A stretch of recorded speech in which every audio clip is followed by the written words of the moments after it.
C'est depuis Thalès, dans les Landes, que Christophe Doucet imagine ses sculptures monumentales. Un artiste profondément enraciné qui expose dans les grandes institutions et galeries, en France comme à l'étranger.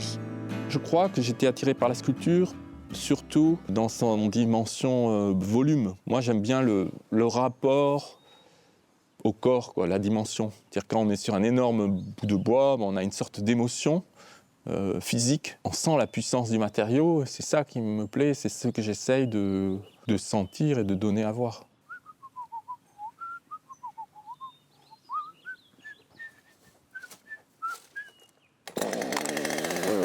Ça va dépendre beaucoup des infractuosités du bois, de ce qu'il a, de ce qu'il recèle, de l'idée que j'en ai derrière. Mais oui, forcément, au début, ça commence avec la tronçonneuse. Trac, trac. Et trac, trac. Après la tronçonneuse, il y a un outil que j'affectionne particulièrement, c'est la hache. Avec la hache, on arrive à faire naître des formes et une surface que je trouve très intéressante, parce qu'elle respecte cette vivacité du bois. Je collectionne aussi les haches, à vrai dire. Et voilà.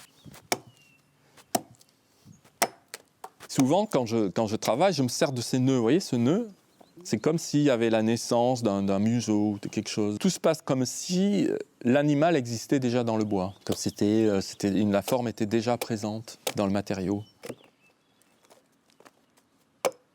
C'est là où je laisse reposer pour voir la bête qui naît.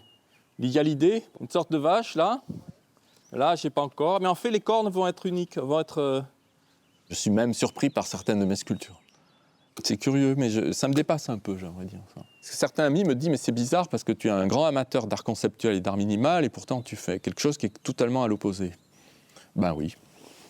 Mais je ne sais pas l'expliquer. Et je travaille peut-être pour découvrir ça. Pourquoi les animaux?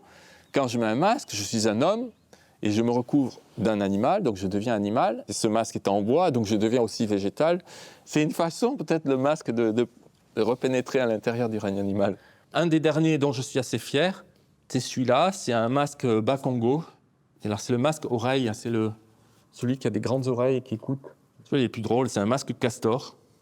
Alors il se mord la queue, parce que le castor, souvent, est représenté chez les Amérindiens en train de se manger la queue. Il a la queue comme ça qu'il a entre les dents. Ça, c'est un des derniers.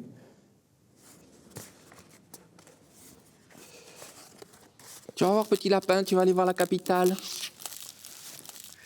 Ça va être bien. J'ai toujours eu ce rapport à la campagne fort. Et donc, m'installer en ville sous prétexte de faire une carrière artistique, j'avoue que ça ne m'intéressait pas. Petit lapin, ne viens pas à Paris. Donc, c'était plus vraiment une envie de rester dans les Landes. C'est chez moi. Quand j'étais gamin, je voulais être cosmonaute. Je n'ai pas pu être cosmonaute, mais je voulais quand même aller dans les étoiles. Donc il y avait un rapport comme ça à l'au-delà, cette vision du ciel, cette vision de l'immensité. Et je pense que l'art, c'est un moyen d'y accéder, pas par la fusée, mais par les sens.